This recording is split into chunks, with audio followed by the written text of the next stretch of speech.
and peace are high on the agenda as the leaders of Israel and the United States meet in Washington. Hello, I'm Anand Naidu, and this is The Heat.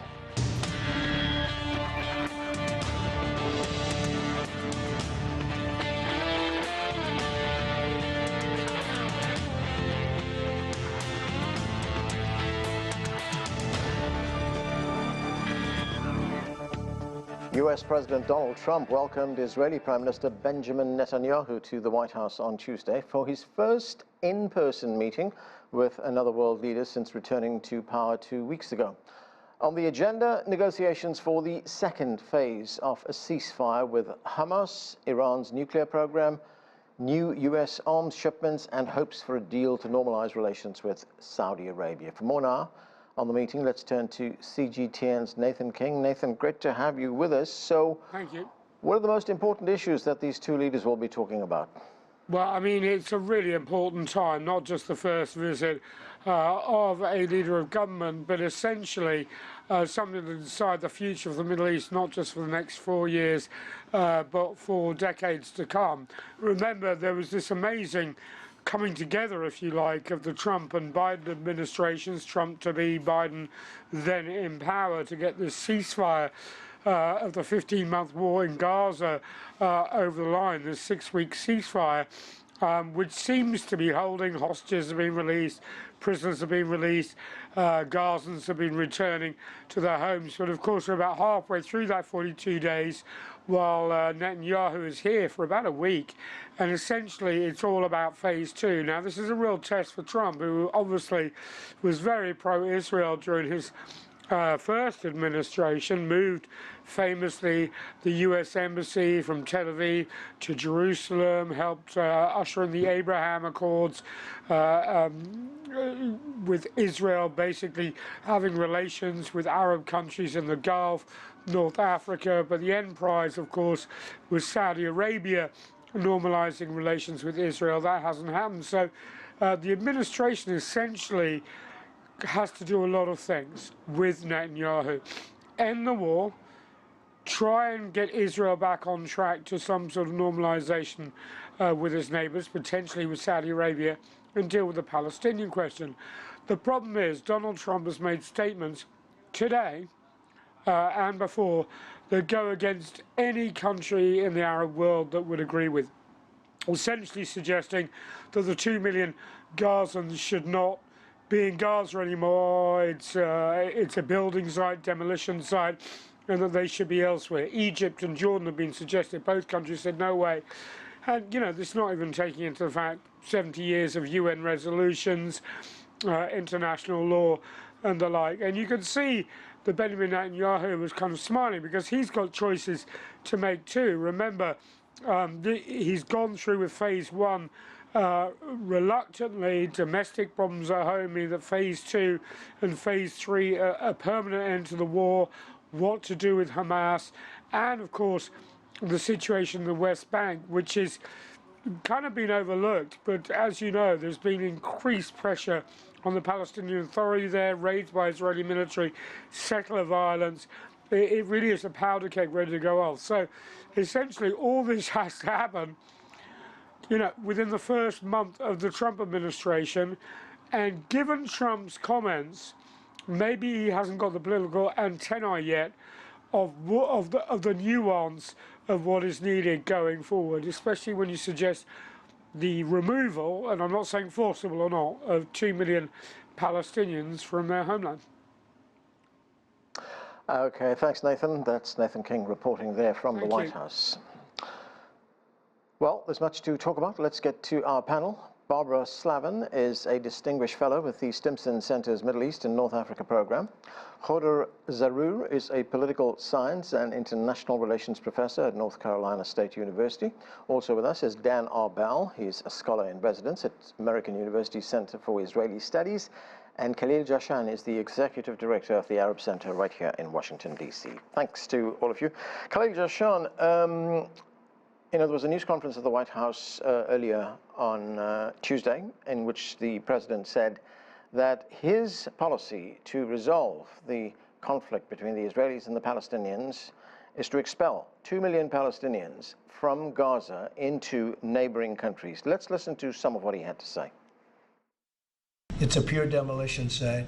If we could find the right piece of land or numerous pieces of land and build them some really nice places with plenty of money in the area, that's for sure, I think that would be a lot better than going back to Gaza, which has had just decades and decades of death. Where would those pieces of land be? Well, they could be in Jordan, and they could be in Egypt, and they could be in other places. You could have more than two, more than one, but you could have more than two. The leaders of Egypt and Jordan have said bluntly they have no interest in doing this. Well, they may have said that, but a lot of people said things to me. They said they wouldn't take anybody back in Venezuela, and right now they're flying them right back into Venezuela. And a lot of people, and they're doing the right thing in Venezuela. So, Khalil, the president seems to be serious about evacuating those Palestinians from Gaza. That's the ethnic cleansing of 2 million Palestinians from Gaza. Do you believe that he will go through with that? I think his words speak for himself. I was hoping that the statements we've heard from him in this regard were somewhat emotional and maybe ill-conceived at the time before taking over, if you will, or a few days after taking over the administration's reign. But now I think this is very surrealistic. I think Trump today with this statement has determined the legacy of his second term as Bibi's partner in this war, in returning to this war and eliminating Hamas rather than being a peace partner. It's a disappointing message to the majority of people throughout the Arab world, and even a significant portion of Israeli society that in public opinion surveys as late as today expressed desire for moving forward on the peace front. So clearly the president has proven with these remarks that he's insensitive, that he's somewhat ignorant of facts in terms of culture, in terms of history, not only of the Gaza Strip, but of Palestine at large. Dan Arbell, these two leaders, Prime Minister Benjamin Netanyahu and President Trump, they forged a very close relationship when President Trump was in office during his first term. That was after 2016. Now, Prime Minister Netanyahu is the first leader to come to Washington, the first leader to have this in-person meeting, as we reported, with President Trump. And President Trump makes a statement about ethnically cleansing Gaza. What do you make of it? Well, during the first term, they got along, and indeed Trump had made decisions that were very much aligned with the Israeli rights thinking. Towards the end of his term, or as he lost the elections and Netanyahu congratulated Biden, things soured, and they didn't want to hear, Trump did not want to hear from Netanyahu for a while. Now they're back at it. Certainly signaling that U.S. Considers the relationship with Israel important and unique, and having him be the first world leader to visit, offering the Blair House and rolling out the red carpet. On the other hand, there are a lot of differences. It's not as rosy as one may think, and there are differences over how to implement this Gaza deal and how to go forward with implementation. This latest of Trump, suggesting removal or relocating or transferring Palestinians from Gaza, I don't think it's realistic. I think it's may reflect some inner thinking of his. I don't think that the administration has thought this through all the way, the consequences of this and what it actually means for the region and what it means for, let's say, Jordan, that it could bring to the end of the Hashemite kingdom as we know it. It could lead to great tensions in the region. The Palestinians themselves, I don't see them all picking up and leaving. And honestly, it requires a huge endeavor to actually make it happen. He is catering to some thinking on the Israeli far right that has always wanted to see kind of Palestinians out of Gaza and perhaps resettle the Gaza Strip with the Jewish settlements. my own thinking on this is that it's an idea. He may be trying to advance it, promote it. I don't see it gaining traction in the region anytime soon. Barbara, what do you think? Is this just some off-the-cuff remark by the president? He's known for doing those kinds of things. Or is this going to become United States policy, the evacuation of Palestinians from Gaza? I mean, it would mean no negotiations, no diplomacy, ignoring decades of United Nations resolutions, no two-state solutions. That's all gone. Well, it's a curious statement, obviously. And the question that no one posed, I kept waiting for one of the journalists in the room in the Oval Office to ask, well, how are you going to remove 1.7, 1.9 million Palestinians from Gaza?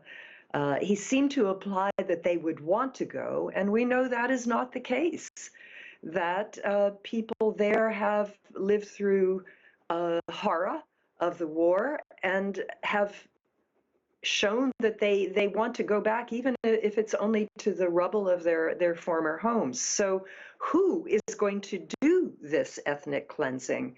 The Israeli military, I think, is exhausted by this war. They're focused now on the West Bank, and the military seems happy to put an end to this phase of the Gaza crisis. There's some American military contractors apparently at the Rafah border, but they're, to watch supplies go in and out. So who would do this? So, Trump has a lot of ideas. Some of them turn out to actually be put into place. We're seeing him dismantle the federal government as we speak. He has the power to destroy organizations like USAID or the Education Department or the Environmental Protection Agency. But I don't think he has the power to do this, because he's also said he doesn't want American troops in the Middle East en masse. He doesn't want another war. So, he is an odd duck, and a lot of his ideas simply don't compute. Perhaps this is his idea of a trial balloon, but I think it's dead on arrival, to mix metaphors. Barbara, just one point on who would do this. I mean, the Israelis have shown that they can move hundreds of thousands of people from one part of Gaza into another. So what would stop them from moving them totally out of Gaza? Well, I think that we've seen that there is still a lot of Hamas activity in the Gaza Strip. All of these guys who reappeared in immaculate uniforms with guns to transfer hostages. Do you think they're just going to sit there and accept it? No, it would be a bloodbath, as the past 15 months have been a bloodbath. So, I don't see that these people could be moved. Now, if the Israelis are just simply going to kill them all, well, that would be another thing. But I'm not sure that's what the President of the United States is calling for. Right. Khodr, Zaarour, great to have you with us on the show. Welcome to the show. What do you see unfolding insofar as Middle East policy, particularly with regard to the Palestinians and the Israelis, unfold with this new administration? Thank you for having me. Well, the statement made by the president today or the last few days are short-sighted and are unilateral policies. These approaches have not, or statements, he has not consulted with leaders in the Arab world. No one has visited the White House yet to make this determination of ethnic cleansing. Certainly the people of Gaza, as one of the speakers said already, that people of Gaza, that's what they see as their home, future home, past home, historical attachment to the land. Certainly, like I said, it's short-sighted. The president has said a lot, but it's counterproductive in the sense that we are violating not only international law, but American positions since 1948 on the occupation of the Palestinian lands. So those are, again, counterproductive moves. I don't see them being really put into practice, simply because the international community has waken up and decided to really marginalize U.S. position in the world on this issue, and especially the Israeli position has been weakened because of the ethnic cleansing, because of the war that continued not only since October 2023, but has been continuing since really 1948. And the international community need to really accept that, and I don't see any way that the international community will accept it, much less the Palestinian side. They have lived through a Nakba in 1948. They're not going to repeat it now. Dan, Arbell, if you look at the situation right now, after 15 months of what all major human rights organizations have called a genocide, the bombing of Gaza has stopped. That ceasefire is holding, as our reporter told us, for now. But the question for Israel is, what has Israel achieved? I mean, you have the leader of Israel, Prime Minister Benjamin Netanyahu, who is now in Washington. He's a wanted fugitive from international justice. Is Israel now in any way safer than it was 15 months ago? Well, first of all, Israel removed the immediate threat of Hamas from its borders, from the south, and has moved to deal really serious blows to Hamas inside Gaza, destroying a lot of its military infrastructure, facilities, and so on and so forth. But Israel, one thing Israel did not do, unfortunately, was to try and look for a solution for the day after the war, and Israel did not work to provide an alternative to Hamas on the day after. And therefore, right now, if Hamas is not there, there will be a vacuum. And it's certainly a misstep by Netanyahu that is reflected in what he's trying to achieve now as he approaches phase 2 of the deal with Hamas for hostage release and Israeli withdrawal from parts of Gaza and ending the war, that he hasn't defeated Hamas, or he hasn't brought Hamas down to its knees. Now he wants to do it after 15 months. So there were tactical achievements that IDF has gained over the last 15 months, but strategically, Israel's position at this point is not a whole lot better than it was on October 8th, so to speak. Khalil, Jahshan, one of the proposals that has been talked about is for the rule of the Palestinian Authority to be extended from the West Bank into Gaza as well. I mean, we've heard from the Israelis that they will not allow Hamas to have any role whatsoever in Gaza in the future. What do you make of that proposal? Can the Palestinian Authority, as it exists right now, be able to take over running Gaza? Well, first of all, if the Palestinians were to be given the right to determine their future, they should be given full liberty in doing so. So that should be left up to them to choose, starting, of course, with the population of Gaza itself, and then move to the West Bank if there is a political solution involving that territory also. But to dictate to the Palestinians, whether in Gaza or in the West Bank, as to who should rule over them, clearly there are differences between the parties. Not only Hamas doesn't accept the PA coming back to Gaza. After all, they kicked out militarily the PA forces out of Gaza. Israel doesn't accept that. The U.S. clearly, as Trump said today, the PA has difficulties doing their own job. And so he didn't show any necessarily trust in their ability to do so. But the most important thing, I don't think the PA, should they return to Gaza, will be acceptable, if you will, to the majority of people living in Gaza. The Israelis did a couple of half-baked attempts over the past 15 months to find an alternative. But as Dan said, they have failed to really find an alternative, not just for Hamas, but an alternative also to the PA. So in a way, they're stuck. And they're stuck because of some of these parties, like key parties like the United States, seems to have a warped understanding of the conflict. So for example, if you notice carefully, Trump's words that the Palestinians should not be allowed to return to Gaza. And CNN, I happen to have been watching CNN in terms of the press conference, they fell into this trap and kept repeating the same line. Palestinians from Gaza are not on Mars right now. They are not on the territory of a third party. They are in Gaza. If they are returning home from one part of Gaza to another part of Gaza.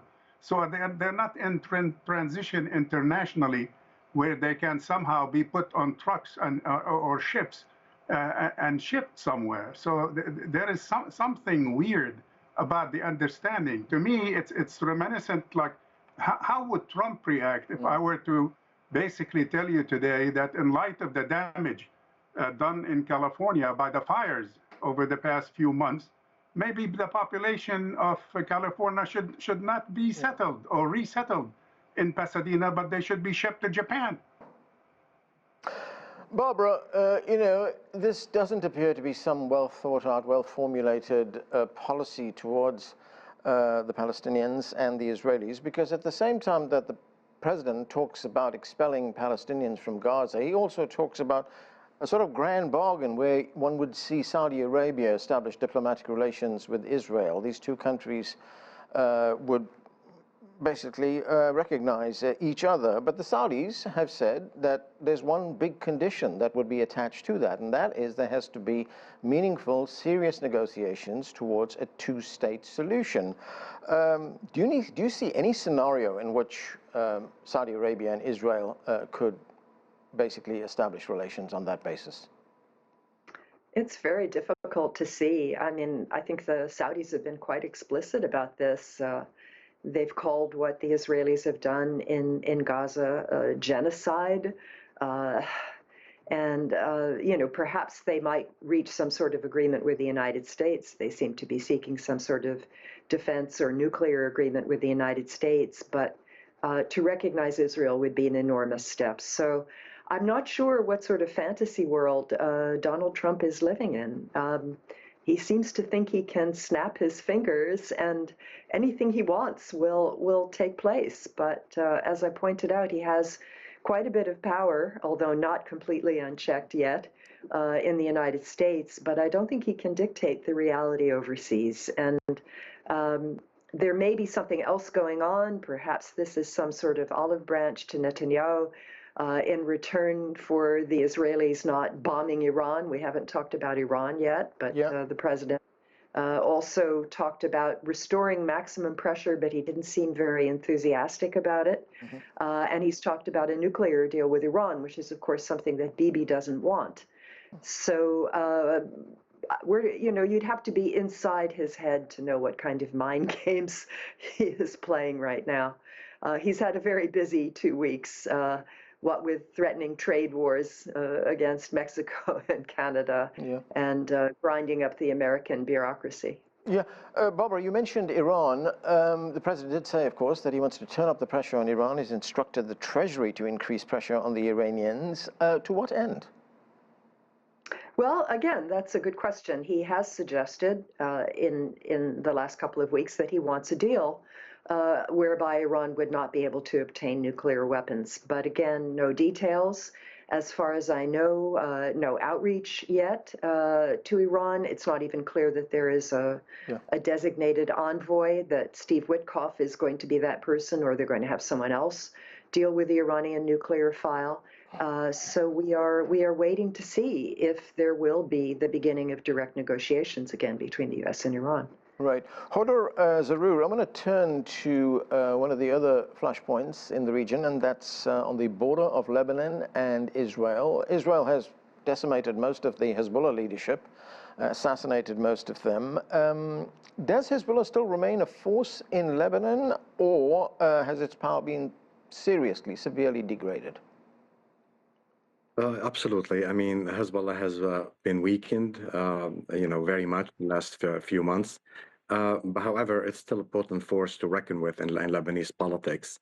And they do have members of parliament. They do have the upper hand militarily, even stronger still than the Lebanese army. They do have a lot of power. They are stalling to have a new government being created. So they have been able to use their power in a skillful manner, where even without the support of Iran or the Syrian regime, the former regime, Hezbollah definitely still has a lot of power and a lot of influence, maybe not power, but definitely influence in Lebanese politics and, of course, on policies.